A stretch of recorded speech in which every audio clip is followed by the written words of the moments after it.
talk about Harley riders. Personally, I'm not a huge fan of Harleys. And I'll start this out with a joke, so that you know that everything I say right now is half coming from jest and half coming from the interactions that I've had with Harley riders. So, joke. A Harley is the most expensive way to turn petrol into noise pollution without the risk of going fast. Okay, so for real Harley riders, I'm not impressed by, you know, a bunch of brand swag.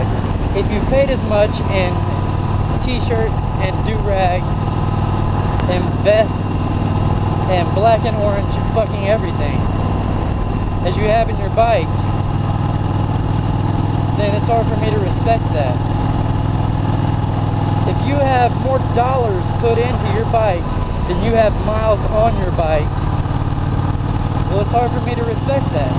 I'm a through and through biker in the sense that all I want to do is ride. I'm on a Yamaha right now. My last bike was a Honda, and both of them get me down the road just fine. Most Harley riders are in it for the reputation of, oh, I got a Harley.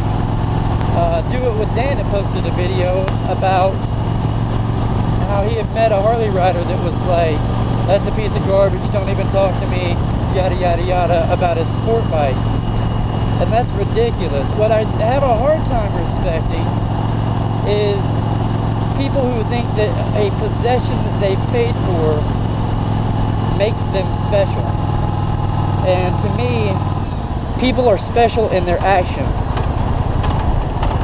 People are special in who they choose to be, not what they choose to have. It's hard to take a Harley rider seriously. That guy on the BMW is riding just the same as I am.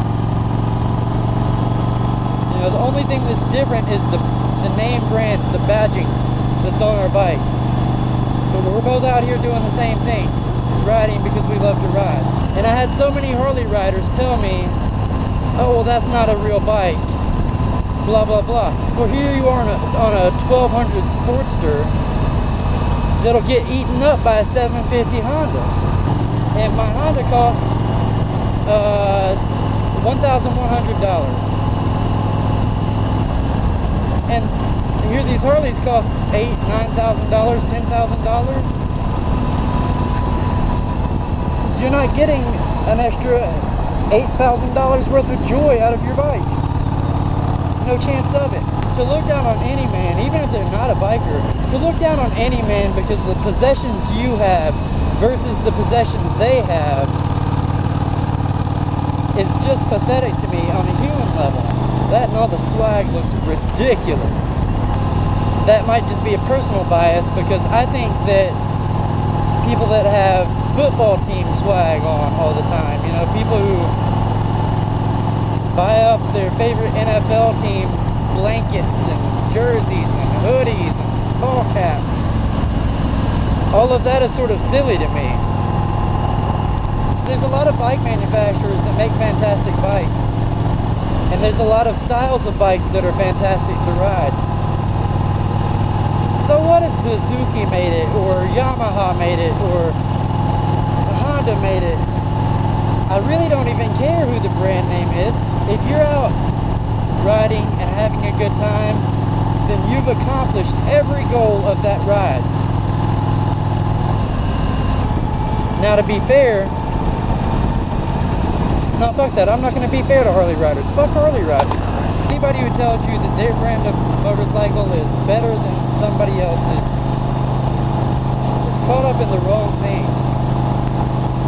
They're caught up in the imagery of being a biker. Fuck Harley riders. Of course, I see the appeal of having one of those bikes, but I have to think that if I have one, I wouldn't be that guy that thinks that I'm the shit because of it. And there's nothing wrong with being proud of your accomplishments and proud of your hard work that bought you that Harley. But very rarely is that what I hear. All I ever hear from these guys is just that, oh, your bike sucks because it's not a Harley. My bike's getting me down the road right now. So how it sucks, I'm not really sure. Fuck Harley, guys. I think I've said everything I can about redneck, racist, orange and black swagged out motherfuckers. Can't think of anything left to say about them.